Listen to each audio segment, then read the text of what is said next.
պատգամավորներ, համառոտ անդրադառնամ ելույթների ընթացքում հնչած հարցերին եւ այն հարցադրումներին, որոնք ակնկալվում էր, որ հարց ու պատասխանի ժամանակ պետք է հնչեին, բայց ենթադրում եմ ժամանակի սղության պատճառով չհնչեցին։ Նախ պարոն Մանուկյանն այստեղ չի, բայց վստահ եմ կլսի։ Կցանկանամ, որ պարոն Մանուկյանը խոսելով Արթուր Սարգսյանի մասին մինչև վերջ անկեղծ լինի եւ քրեական վարույթի վերաբերյալ իր սեփական տեսակետը այս ամբիոնից գոչելու հետ մեկտեղ գոնե նշի, որ 2025 թվականի հունիսի 27-ին հակակոռուպցիոն դատարան ներկայացված ապօրինի ծագում ունեցող գույքի բռնականացման վերաբերյալ հայցադիմում ունենք։ Գուցե սա է աղմուկի պատճառը։ Մենք պահանջում ենք Սիսիանի նախկին քաղաքապետ ազգային ժողովի պատգամավոր Արթուր Լավրենտի Սարգսյանից եւ նրան փոխկապակցված անձանցից հօգուտ Հայաստանի Հանրապետության բռնագանձել երկու անշարժ գույք Երևան քաղաքի կենտրոն վարչական շրջանում, երկու անշարժ գույք Սիսիան քաղաքում, 3 ավտոմեքենա, 6 իրավաբանական անձում մասնակցություն, առևտրային բանկում ներդրված 5 ավանդ, 11865 ամերիկյան դոլարի եւ 1.104.000 դրամի չափով, 1 փոխառության պահանջի իրավունք 1.400.000 դրամի չափով, 1.53.193.000 դրամ, որպես ապօրինի եկամուտի մնացորդ եւ օրինական եկամուտներով չհիմնավորվող բարեխիղճ երրորդ անձանց փոխանցված դրամական միջոցների հանրագումար։ Մեկ շաբաթ առաջ պետայրավական հանձնաժողովի նիստին ես առաջարկել էի հարգարժան պատգամավորին, եթե այդքան վստահ է իր կողմից ներկայացված ապացույցների վերաբերյալ, բա ինչի է փաստաբանական թիմը ձգձգում դատաքննությունը սկսելը։ Ինչի մենք ոչ մի ձև չենք կարողանում հասնել արդեն տևական ժամանակ եւ որ այդ ապացույցները հանրային, հրապարակային դատաքննության փուլում եւ ոչ թե ազգային ժողովի ամբիոնից լսվեն։ Կարծում եմ պատասխանն ակնհայտ է։ Առնվազն մեկ շաբաթ առաջ ես առաջարկել էի հարգարժան պատգամավորին առաջին պատահած բարձրախոսով գոչելու հետ մեկտեղ գալ վարույթն իրականացնող մարմին, ստորագրել, որ տեղեկացված է սուտ-ցուցմունք տալու համար քրեական պատասխանատվության մասին եւ այն ամեն ինչը, ինչ որ բարձրագոչ հայտարարում է, գրել որպես ցուցմունք։ Խիստ կասկածում եմ, որ կանի։ Ամեն դեպքում առաջարկը մնում է ուժի մեջ։ Մեկ շաբաթ առաջ պետայրավական հարցերով հանձնաժողովի նիստին պարոն Խաչատրյանը մարտի 1-ից հարց տվեց։ Ինձ նորից հարց բարձրացրեցիք եւ հնարավորություն եք տալիս ինձ այս ամբիոնից վերահաստատելու այն, ինչ ասել եմ պետայրավական հարցերով հանձնաժողովի նիստի ժամանակ։ Ֆարմանյանը եւ այլ կնդեմ Հայաստանի գործով կայացրած վճռի 205-րդ կետում դատարանն արձանագրել է, որ Ազատության հրապարակում անցկացած հանրահավաքները եղել են խաղաղ, առանց բռնության հրահրման կամ բռնի գործողության որևէ նշանի։ Մինչև 2008 թվականի մարտի 1-ի վաղ առավոտյան ոստիկանության կողմից իրականացված գործողությունը։ Դատարանը պարզել է, որ չի եղել որևէ համոզիչ ապացույց, որով կհաստատվեր, որ Ազատության հրապարակում զենք է կուտակվել, անկարգություններ հրահրելու նպատակով, եւ մերժել է կառավարության այն պնդումները, թե ոստիկանությունը տեղակայվել էր Ազատության հրապարակում զենքերի որոնման նպատակով, եւ որ զինված ցուցարարներն էին առաջինը հարձակվել ոստիկանության վրա։ Դատարանը պարզել է նաեւ, որ 2008 թվականի մարտի 1-ի վաղ առավոտյան իրականացված ոստիկանության գործողության հիմնական, եթե ոչ միակ նպատակը եղել է Ազատության հրապարակում անցկացվող խաղաղ հավաքը ցրելը, եւ որ այնտեղ տեղի ունեցած բախումներն ամենայն հավանականությամբ եղել են հավաքը ավարտելուն ուղղված ոստիկանության միջոցառումների, այդ թվում ենթադրյալ չափից ավելի ուժի կիրառման հետևանք եւ ոչ թե ցուցարարների կանխամտածված գործողության արդյունք։ Դատարանն այնուհետև նշել է, որ Ազատության հրապարակում ենթադրաբար հայտնված զենքերի, այդ թվում ատրճանակների, նռնակների եւ ոզնիներ հիշեցնող սուր առարկաների առնչությամբ ցուցարարներից որևէ մեկի հետ կապ ունեցող ցանկացած ապացույց բացակայում է։ Եվ զարմանալի է համարել այն, որ Ազատության հրապարակում ոստիկանության գործողությունների ժամանակ ցուցարարները չեն կիրառել հրազեն, պայթուցիկ, սառը զենք, հաշվի առնելով այն պնդումը, որ նրանք զինված են եղել այդպիսի զենքերով, զինված անկարգություններ սկսելու մտադրությամբ։ Միտքը շարունակվել է հաջորդ կետում 206-ում։ Արձանագրել է դատարանը, որ Մյասնիկյանի արձանի մոտ հավաքված մարդկանց հավաքը տեղի է ունեցել ինքնաբուխ եւ անկազմակերպ զարգացումների հետևանքով։ Մինչդեռ ավելի վաղ Ազատության հրապարակից ցուցարարներին ցրելը, հիշեցնեմ այս մասով մենք արդեն դատարան ուղարկած մեղադրանքներ ունենք եւ առաջիկայում էլ ենք ունենալու, այդ թվում դրա կոպիտ բնույթը, ինչպես նաեւ նույն օրը տեղի ունեցած մի շարք այլ նմանատիպ կամ անվերահսկելի իրադարձություններ հնարավոր է, որ դեր են խաղացել բռնության հետագա սրման գործում։ Ի հակադրություն նախապես պլանավորված եւ կազմակերպված անկարգության կամ հեղաշրջման փորձի չի եղել կառավարության պնդումները հաստատող որևէ համոզիչ ապացույց, որ տարածքում բռնություն գործադրած ցուցարարները զինված են եղել ոչ թե ինքնաշեն առարկաներով, դրա մասին այսօր առիթ եղավ խոսելու, այլ հրազենով։ Ինչպես նաև որևէ ապացույց, որը կհաստատեր, որ մահերն առաջացել են ցուցարարների կողմից դիտավորությամբ կամ նույնիսկ անզգուշությամբ իրականացված գործողությունների արդյունքում։ Նույն վճռի 226-րդ կետում դատարանը եզրակացրել է, որ արդյունքաբեր գազի նռնակների օգտագործման վերաբերյալ պարզ, մանրամասն եւ պարտադիր հրահանգների բացակայությունը ընդգծում եմ, համապատասխան պատրաստվածության եւ վերահսկողության բացը, ինչպես նաեւ արդյունքաբեր գազի նռնակների վիճակի եւ գործադրման հետ կապված վերոնշյալ խնդիրը չեն որոշակի չափով նպաստել են այդ ամբողջի վերահսկման համար նախատեսված զենքերի ոչ պատշաճ գործադրմանը, խոսքը չերեմուխաների մասին է։ Անվտանգության կանոնների կիրառմամբ, ինչի հետևանքով վրա է հասել 3 անձի մահ։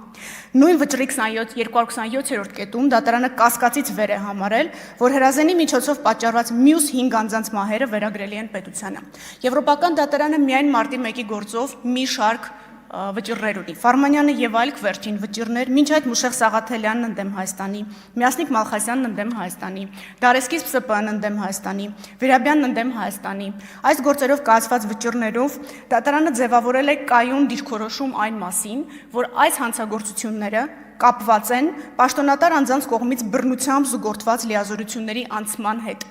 որի դեպքում արկա է վաղեմության ժամկետներ կիրառելու օրենսդրական արգելք։ Եթե թարգմանենք սա ավելի պարզ լեզվով, նշանակում է անձինք, ովքեր մեղադրվում են այս հանցագործությունների մեջ, չեն կարող քրեական պատասխանատվությունից ազատվել վաղեմության ժամկետների կիրառման հիմքով։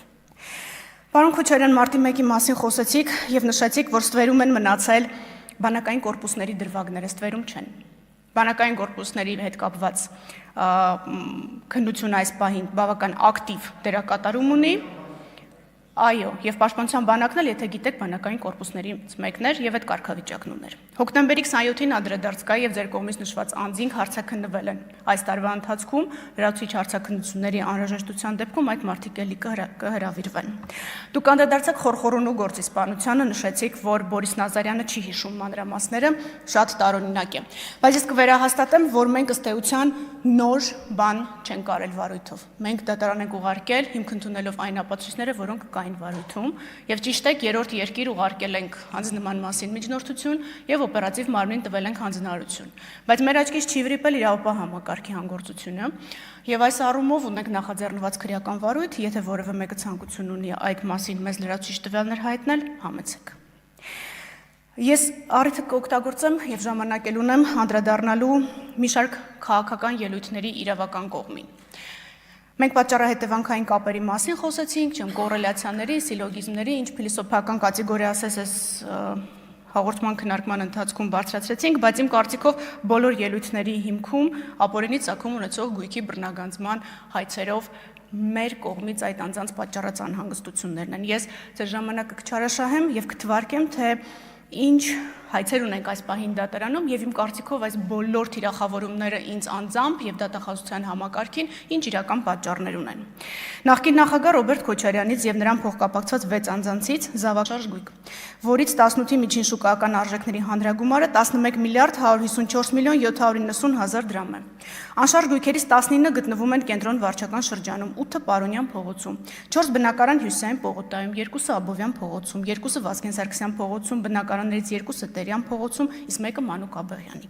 Պահանջը ներառում է 2 գույքի գնման իրավունք, ավելի քան 3 միլիոն դոլար եւ 985 միլիոն դրամով ձեռք բերված պարտատոմսեր, ավելի քան 1.4 միլիոն դոլարի եւ 200 միլիոն դրամի ավանդ։ Պահանջը ներառում է նաեւ թվով 15 իրավաբանական անձում մասնակցություն, որոնց թվում են այնպիսի ընկերություններ, ինչպիսիք են Toyota Երևանը, Nairi Insurance-ը։ Պահանջը ներառում է նաեւ 4 միլիոն դոլարի, 8.3 միլիոն դրամի, 260 միլիոն ռուբլիի եւ շուրջ 590 հազար եվրոյի չափով փոխառությունների պահանջների իրավունք։ Ներառում է նաեւ 2 տրանսպորտային միջոց, ավելի քան 3.8 միլիարդ դրամին համարժեք գումարային գույքի ձեռքբերման արժեքներ։ Այն ներառում է նաեւ ավելի քան 20 միլիարդ դրամ որպես ապօրինի եկամուտների մնացորդ, եւ գործիքնությունը գտնվում է դատալսումների փուլում։ Մենք պահանջում ենք ազգային ժողովի падգամավոր նախագահի աշխատակազմի նախկին ղեկավար Արմեն Գևորգյանից եւ նրա հետ փոխկապակցված անձանցից 14 անշարժ գույք։ 2 տրանսպորտային միջոց, 2 իրավաբանական անձում մասնակցություն, 18000 հատ բաժնետոմս, ընդհանուր 1 միլիարդ 85 միլիոն 99 հազար դրամի փոխառության պահանջի իրավունք, 1100 հատ արժեթուղթ, 1 միլիարդ 111 միլիոն 685 հազար դրամ, որպես ապօրինի դրամական միջոցների մնացորդ, 410 միլիոն 581 հազար դրամ, որը չի հիմնավորվում օրինական եկամուտներով։ Հայաստան խմբակցության պատգամավոր աշխատանքի սոցիալական հարցերի նախկին նախարար Աղվան Վարդանյանից եւ նրա հետ փոխկապակցված անձանցից պահանջում ենք. Կոտայքի մարզում գտնվող 1 անշարժ գույք, 1 իրավաբանական անձում մասնակցություն, 110 միլիոն 306 հազար դրամ որպես ապօրինի եկամուտի մնացորդ, 248 միլիոն 267 հազար դրամ, որը չի հիմնավորվում օրինական եկամուտներով։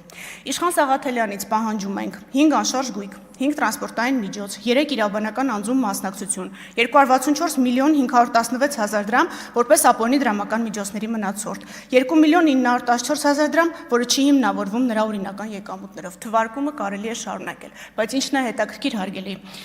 պատգամավորներ, հետաքրքիր է, երբ որ մենք հարցնում ենք ապօրինի ծագում ունեցող գույքի ծագման մասին, մենք 3 բացատրություն ենք լսում։ Նվեր ենք ստացել, մեր պապիկներն էին հարուստ, մեր որդիներն են տաղանդավոր։ Շնորհակալություն Վճռաբեկ դատարանի նվերի հարցը լուծվեց։ Վճռաբեկ դատարանը հստակ սահմանեց նվեր ստանալու պայմանները, դեպքերը եւ այս հարցով կարծես թե մենք լրացուցիչ տեղեկատվական աղմուկից այսուհետ կազատվենք։ Իհարկե պապիկների եւ տաղանդավոր որդիների հարցը դատարանները դեռ կքննարկեն, բայց մենք կարծում ենք, որ մեր դեմ ուղղորդված եւ շատ անձնական ուղղորդված այս բոլոր խոսքերը իրականացման գործով առնվազն միամտություն է, որտեղ ձեր փաստաբանները վստահ եմ ձեզ կասեն, որ Վճռաբեկ դատարանի նախադեպային դիրքորոշում կա, ինչը նշանակում է, որ ինձ անձամբ, որպես գլխավոր դատախազ, հնչած բոլոր սպառնալիքները, որ հեսա կտեսնեք ձեր հայցերի հետ, ինչ ա լինում, ես տեսա, որ Վճռաբեկ դատարանը դիրքորոշում հայտնեց։ Սահմանադրական դատարանի դիրքորոշումից հետո ինչքան էլ ձգձգվեց process-ը, բայց միևնույնն է մենք այսօր ունենք ուղենիշային վճիռ, որը մեզ համար կիրառելի է։ Եզրափակելով ես կցանկանամ մի կարևոր հարցի անդրադառնալ, շատ քննարկեցիք ընտրակաշառքների եւ ընտրակեղծիքների հետ կապված հարցերը, ես կցանկանամ առիթն օգտագործելով ժամանակս էլ սպառվում է, ուղղակի նշեմ, որ բոլոր այն փաստաբանները, որոնք կխոստանան, որ նույնիսկ դատապարտման դեպքում գուցե պայմանական դատապարտում լինի, մեր քաղաքացիները չհավատան, որովհետև Վճռաբեկ դատարանը բոլորովին վերջերս նմանատիպ կաշառքի մի գործով բավարարելով գլխավոր դատախազի բողոքն արձանագրել է, որ նմանատիպ գործերով պայմանական դատապարտում չի կիրառվում։ Վճռաբեկ դատարանը շատ հազվադեպ է անդրադառնում պատժի վերաբերյալ հարցերին, բայց սա հանրային վտանգավորություն ունեցող այն արարքն է, որին Վճռաբեկ դատարանը հարկ է համարել անդրադառնալ եւ կարելի է արձանագրել հստակ, որ ցանկացած փորձ խեղաթյուրելու մարդու ազատ կամ արտահայտությունը հանդիպելու է կոշտ իրավական հակազդեցության, այդ թվում ռեալ ազատազրկման ձևով։ Շնորհակալություն։